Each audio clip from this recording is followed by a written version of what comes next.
Assalamualaikum warahmatullahi wabarakatuh. Perkenalkan, nama saya Adinda Alisa Sudirmanto dari kelas 12 IPA 7. Hari ini saya akan membahas tentang demokrasi terpimpin yang terjadi pada tahun 1959 hingga 1965. Sejak masa kemerdekaan hingga saat ini, Indonesia telah mengalami berbagai perubahan sistem politik dan ekonomi. Demokrasi yang kita rasakan sekarang memerlukan proses yang panjang. Salah satu sistem demokrasi yang pernah dijalankan oleh Indonesia adalah demokrasi terpimpin yang berlangsung pada tahun 1959 hingga 1965. Apa itu demokrasi terpimpin? Demokrasi terpimpin adalah sistem demokrasi di mana seluruh keputusan berpusat pada pemimpin negara yang saat itu dijabat oleh Presiden Soekarno. Demokrasi ini diumumkan untuk pertama kalinya oleh Presiden Soekarno dalam pembukaan sidang konstituante pada tanggal 10 November 1956. Kenapa demokrasi terpimpin? Ada beberapa hal yang melatar belakangi dicetusnya sistem demokrasi terpimpin. Dari segi keamanan sosial, saat itu Indonesia menghadapi banyak sekali gerakan-gerakan separatisme di masa demokrasi liberal. Gerakan-gerakan tersebut mengakibatkan ketidakstabilan negara. Selain itu, pergantian kabinet juga berulang kali di masa demokrasi liberal, sehingga program-program yang telah dirancang untuk dapat dijalankan dengan penuh. Akibatnya, pembangunan ekonomi pun tidak berlangsung dengan lancar.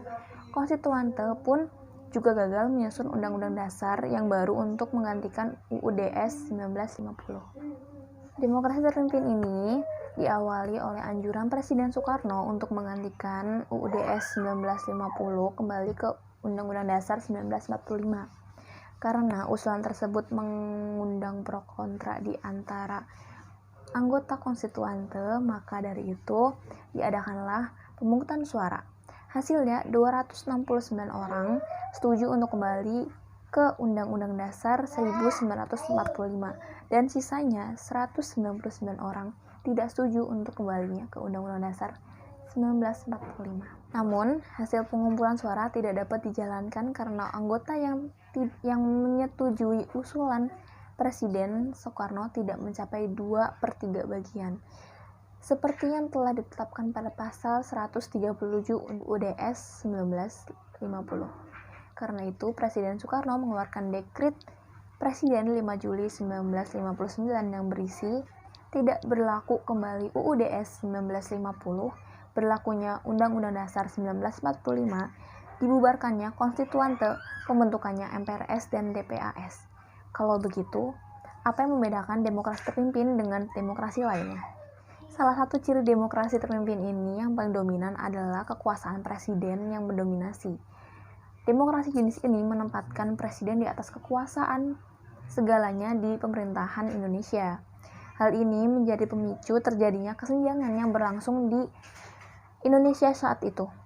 Akibatnya, presiden yang memiliki kekuasaan tertinggi dapat dengan mudah menyingkirkan pihak yang dianggap tidak sejalan atau bertentangan dengan politik. Selain itu, partai politik memiliki ruang gerak yang terbatas di masa demokrasi terpimpin. Anggota yang mengisi jabatan dalam pemerintahan tidak lagi diambil dari partai politik. Tugas partai politik saat itu hanyalah mendukung presiden dan kebijakannya. Tidak hanya partai politik, pers pun dikekang dan tidak dapat menyalurkan aspirasi politik rakyat. Beberapa oknum membatasi kebebasan pers sehingga bangsa Indonesia dikenal menutup diri saat itu. Peran militer di masa demokrasi terpimpin ditugaskan sebagai pelindung, khususnya bagi Presiden Soekarno. Paham komunis juga menyebar dengan cepat, khususnya karena terdapat hubungan timbal balik antara PKI dengan Presiden Soekarno. Dan tadi adalah penjelasan tentang perjalanan demokrasi terpimpin yang terjadi di Indonesia pada tahun 1959 sampai 1965. Dan sekian penjelasan yang saya berikan, kurang lebihnya mohon maaf. Wassalamualaikum warahmatullahi wabarakatuh.